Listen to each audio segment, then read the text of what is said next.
Well, stem cell research has a rich history here at the University of Wisconsin. There have been a number of pioneering discoveries by many investigators over years here, starting with some of the discoveries that allowed transgenic mice to be made, which is an important biomedical research tool, but probably the most exciting discovery was made by Dr. Jamie Thompson here in a paper published in 1998 in Science, where he was the first person to successfully, in his lab group, to successfully isolate human embryonic stem cells. Those cells are master stem cells. They can form all the cell types present in the human body. Those stem cells have been a very useful tool in developing new approaches to study human biology, but also bringing the possibility of new therapies where we can provide cells potentially that can repair injured tissue, injured organs such as the heart. The next most exciting recent discovery here and at other places around the world is the discovery of induced pluripotent stem cells from human cells that have been what we call reprogrammed. That is, we can take cells from your skin and we can change those cells into master stem cells like the embryonic stem cells that potentially can form all cell types in the body. My laboratory has done a number of studies showing that we can make these human embryonic stem cells into functioning heart muscle. We can make them into different types of heart muscle cells, the cells that are present in the upper chamber of the heart.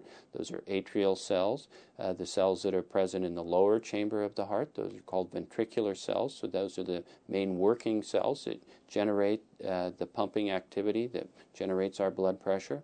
And also we've shown that we can make those cells into pacemaker or nodal cells, so the cells that set the pace of the heart. We've also done work with induced pluripotent stem cells. We've shown that the human induced pluripotent stem cells taken from skin samples and reprogrammed can generate all different sorts of heart cell types in a dish. We've studied the functional properties of those cells and shown that they express the electrical properties that you would expect of heart cells, that they respond to the same sort of stimuli that your heart responds to. In other words, the fight or flight hormones that make our hearts go faster, make the cells in a dish go faster. So we think we're making true human heart cells that have relevance for clinical medicine. Other discoveries relevant to stem cell research here at UW are looking at other cell populations, for example, mesenchymal stem cells. Dr. Payman Hamadi, Dr. Brenda Ogle, and Dr. Amish Raval have all worked with mesenchymal stem cells. Those are stem cells that can be isolated from the bone marrow, and they seem to be cells that improve the environment of the injured heart.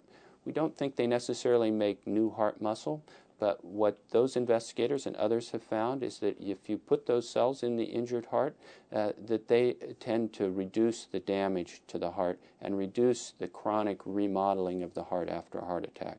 For example, in a patient who has a large heart attack that's not treated, the heart generally starts to get weaker over time because it's working overtime. Part of the muscle is a scar.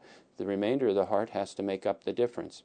And so that extra work by the remaining functioning heart muscle over time is detrimental, and the heart gets bigger and bigger, and patients tend to go on and develop what's called heart failure. The mesenchymal stem cells show promise for blunting that what we call bad remodeling or adverse remodeling, and so reducing the likelihood that patients will progress on to heart failure.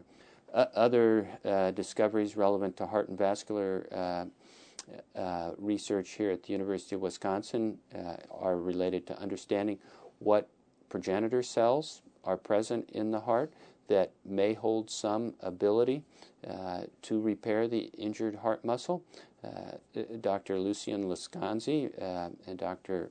Takushi Komodo and colleagues have been working with some of these endogenous stem cells in the heart, what are called cardiac stem cells, have developed ways to isolate those stem cells, and are looking at, for example, in patients who get left ventricular assist devices who have end-stage heart failure, how to isolate some of those cardiac stem cells and potentially put them back after they grow more of those stem cells and potentially make them into new heart muscle.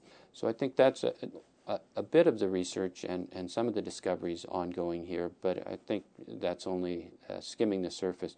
There are many exciting projects ongoing that are at various stages of development, and I think you're going to hear a lot more in the coming months and years.